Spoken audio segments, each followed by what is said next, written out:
Break के बाद एक बार फिर से आपका स्वागत है। कोंडागांव जिले का पतोड़ा गांव छोटा सा गांव लेकिन बड़ा जज्बा। यहां हर घर से कोई ना कोई युवा सेना में भर्ती की तैयारी कर रहा है।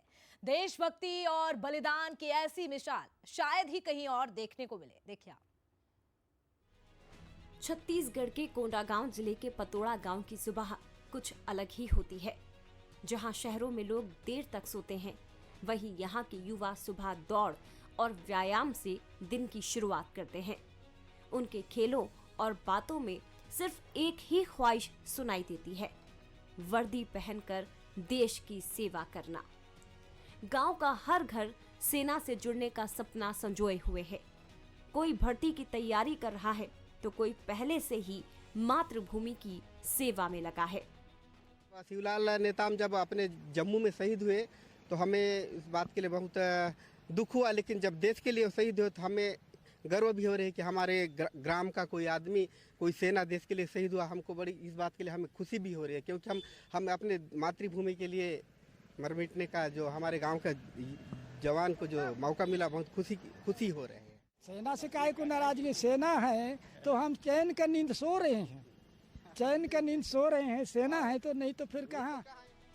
गांव का नाम तब और रोशन हुआ जब नेताम परिवार के बेटे शिवलाल नेताम ने देश के लिए अपनी शहादत दी। उनकी शहादत ने पूरे गांव के जज्बे को और भी मजबूत कर दिया। लेकिन इस गर्व के पीछे माँ की आंखें आज भी बेटे की याद में नम हो जाती हैं। उनकी मर्जी है, अगर जाना चाहे हाँ जाना चाहिए तो जाए। गांव के बच्चों से लेकर युवाओं तक हर कोई सेना में जाने का सपना देखता है। यहाँ खेल खेल में भी बच्चे फौजी बनते हैं और उनकी मासूम अदाओं में देशभक्ति झलकती है।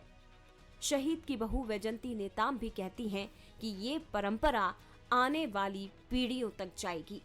उनकी दो बेटियां हैं और बहुत ही इंटेलिजेंट हैं। दोनों ही नवोदय में पढ़ रहे हैं। एक सुकमा में पढ़ रही है, इस साल 12th में है, और छोटी बेटी कोंडागांव के नवोदय में है। और दोनों पढ़ाई में बहुत अच्छे हैं और अच्छे से तैयारी कर रहे हैं। उन लोग अपने पापा का नाम रोशन करेंगे, कुछ अच्छा बड़े अधिकारी बनेंगे, ऐसा बोल के पढ़ रहे हैं। पतोड़ा गांव का ये जज्बा बताता है कि बस्तर की धरती सिर्फ संघर्ष की नहीं, बल्कि बलिदान और देशभक्ति की भी है। यहाँ की ये परंपरा आने वाली पीढ़ियों को भी प्रेरणा देती रहेगी। रजत वाजपेयी, बंसल न्यूज, कोंडागांव।